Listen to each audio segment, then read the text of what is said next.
ఇంకా మీకేమైనా టిప్ అంటే ఇదే అనమాట. ఫస్ట్ షార్ట్ వీడియోసే చేయండి ఎక్కువ. షార్ట్ వీడియోస్ తర్వాతనే మనం లాంగ్ వీడియోస్ ఒక 1000-2000 సబ్స్క్రైబర్స్ అయినాక అప్పుడు మెల్లగా లాంగ్ వీడియోస్ చేస్తే ఎవరైనా చూస్తారు. ఫస్ట్ షార్ట్ వీడియోస్కే మనకు ఎక్కువ సబ్స్క్రైబర్స్ వస్తారు.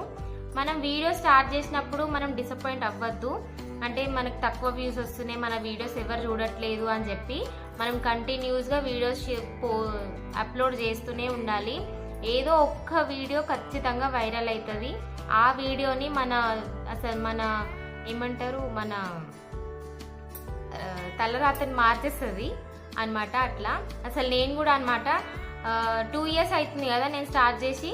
అయితే January 13కి కరెక్ట్గా నాకు 1000 సబ్స్క్రైబర్ వచ్చినారు. 13 నుంచి మళ్ళీ 26th డేట్ వరకు నాకు 10K+ వచ్చినారు సబ్స్క్రైబర్స్. అంటే అంత